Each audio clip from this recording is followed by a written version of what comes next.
Hi friends, இந்த வீடியோல என்ன பார்க்க போறோம்னா பட்டாணி ரைஸ் செய்யறது எப்படின்னு பார்க்கலாம். அதுக்கு வந்து ஒரு கரண்டி எண்ணெய் விட்டுட்டு ஒரு ஸ்பூன் நெய் விட்டுட்டு ஸ்பைசஸ் எல்லாம் ஆட் பண்ணிக்கலாம்.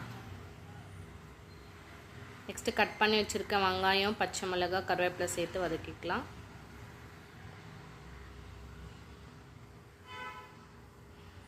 வெங்காயம் வதங்கினதும் இஞ்சி பூண்டு பேஸ்ட் ஒரு ஸ்பூன் ஆட் பண்ணிக்கலாம். இஞ்சி பூண்டு பேஸ்ட் வந்து பச்சை வாசனை போகிற வரைக்கும் வதக்கிக்கலாம்.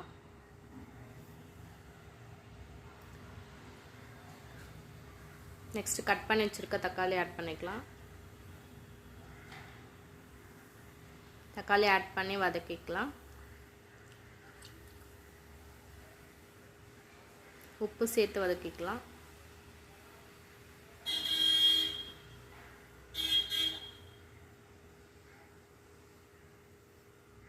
தக்காளி வதங்கினதும் நம்ம பச்சை பட்டாணி ஒரு கப் ஆட் பண்ணிக்கலாம்.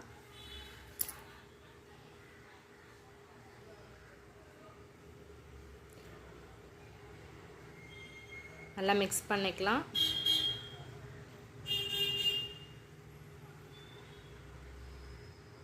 நெக்ஸ்ட் கட் பண்ணி வச்சிருக்க கொத்தமல்லி, புதினா ஆட் பண்ணிக்கலாம்.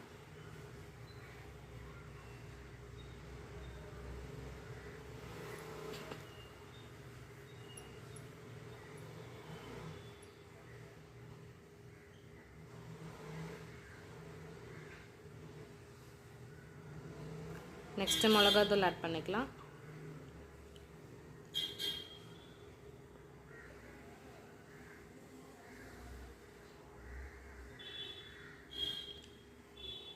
நல்லா மிக்ஸ் பண்ணிக்கலாம். மிக்ஸ் பண்ணிட்டு வந்து தேவையான அளவு தண்ணி விட்டுக்கலாம்.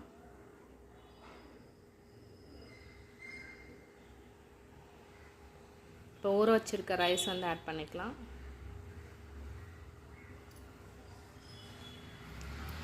ஸோ இப்போ வந்து குக்கர் மூடி போட்டு 3 விசில் விட்டு எடுத்துக்கலாம்.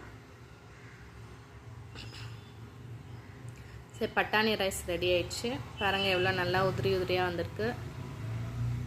நீங்களும் ட்ரை பண்ணி பார்த்துட்டு எப்படி இருக்குன்னு சொல்லுங்கள். வாங்க சாப்பிடலாம்.